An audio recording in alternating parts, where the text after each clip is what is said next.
Hello, and welcome to today's podcast episode where we dive into mental health conversations that matter. I'm Mehak, a counseling psychologist at Antarmanh. Today, we're addressing a topic that carries immense weight, but one that is really important to talk about. I would like to start by saying that in today's episode, we will be talking about suicide, recognizing red flags and signs to look out for, as well as understanding the importance of suicide prevention. So, if this topic is something that feels too heavy for you today, please take care of yourself and we will see you in the next one.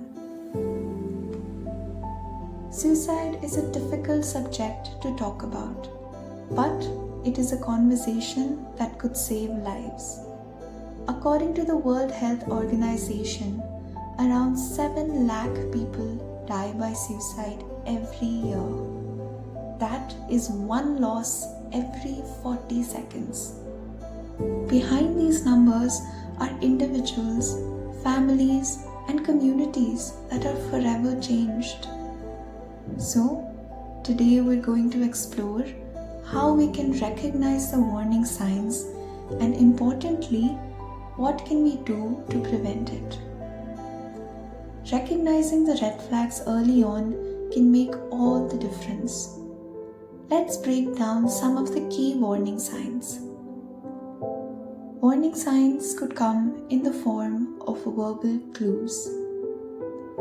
Often, individuals contemplating suicide will express feelings of hopelessness or talk about being a burden to others.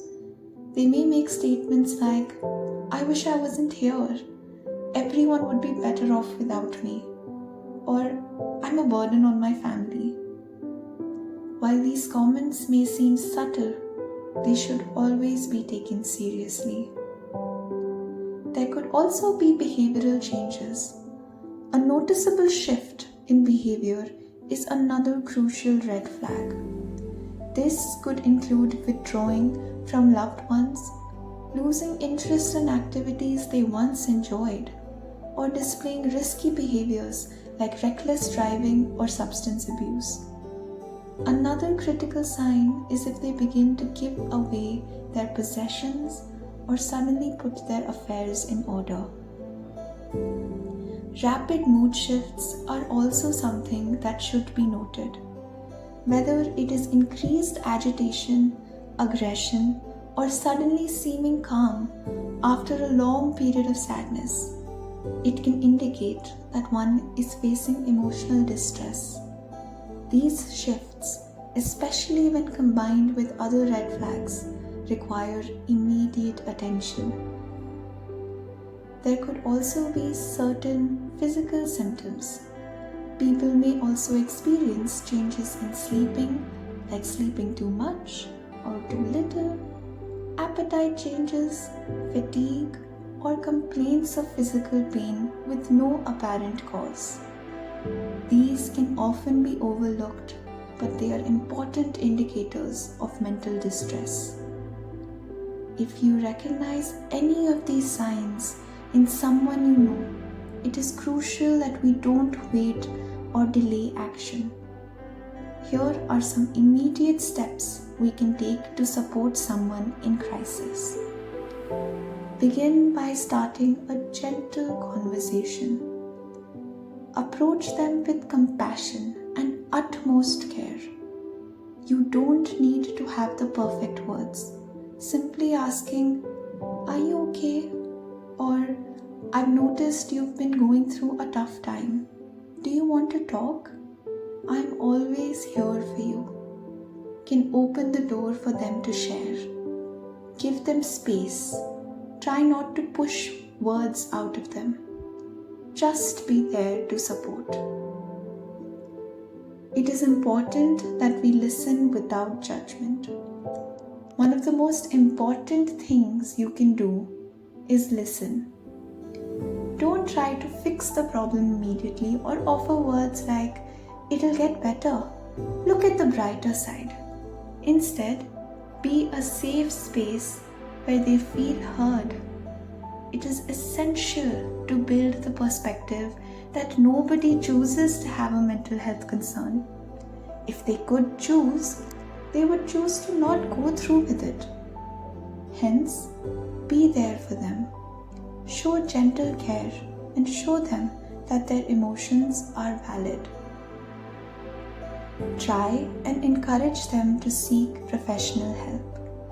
Suggest they speak to a mental health professional or offer to help them make the first step by finding a therapist or calling a suicide prevention hotline together.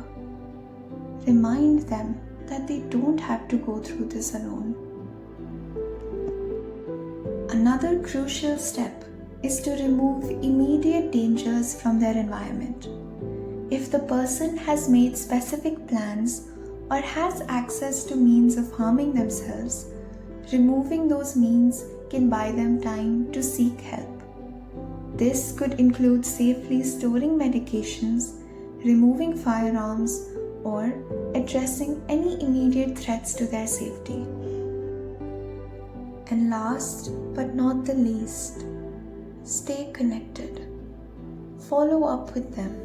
Stay in touch and make sure they know that you're there for them. It's not a one-time conversation. It's an ongoing support system that we maintain for them. Beyond individual intervention, suicide prevention requires a collective effort.